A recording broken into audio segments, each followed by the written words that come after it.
Retired पिता की 16 साल पहले हो गई मौत। बेटा लेता रहा पेंशन। अक्सर फर्जीवाड़े के कई मामले सामने आते रहते हैं, लेकिन इस बार एक ऐसा मामला सामने आया है जिसे सुनकर आप भी हैरान रह जाएंगे।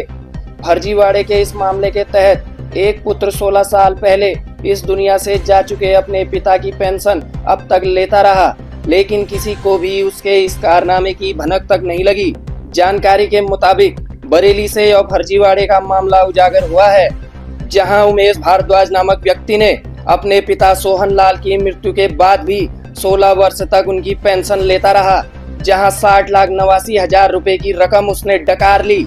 आरोपी उमेश भारद्वाज के पिता सोहन लाल इंटर कॉलेज में प्रवक्ता के पद से रिटायर्ड थे, जिनका निधन वर्ष 2008 में हो गया था। वहीं उमेश भारद्वाज ने पिता की मृत्यु के बाद कोषागार में मृत्यु प्रमाण पत्र लगाकर पेंशन बंद करने की अर्जी देने के बजाय फर्जीवाड़े का रास्ता अपना लिया।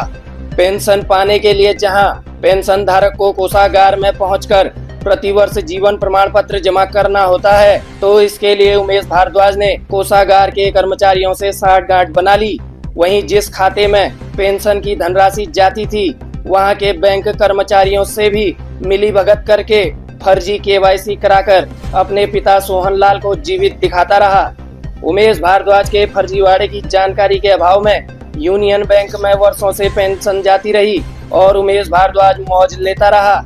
मामले से पर्दा तब हटा जब कोषागार के कर्मचारियों का स्टाफ बदला, जहां आरोपी उमेश भारद्वाज सितंबर 2024 को एक बुजुर्ग को अपना पिता बताकर जीवन प्रमाण पत्र जमा कराने कोषागार पहुंचा। आरोपी जिस बुजुर्ग को अपना पिता बता रहा था, उसकी उम्र लगभग 60 वर्ष प्रतीत हो रही थी और दस्तावेजों के आधार पर उमेश के पिता की उम्र 105 वर्ष होनी थी। यह देखकर कर्मचारियों के होश उड़ गए। जहां आनन फानन में उन्होंने जांच की तो 16 साल से हो रहे फर्जीवाड़े के धागे खुल गए। वहीं फर्जीवाड़े की पुष्टि होने पर उमेश भारद्वाज से पेंशन के ब्याज समेत 74,66,000 रुपए की वसूली के आदेश हुए, जिसमें से 2 लाख की रकम वसूली भी की जा चुकी है।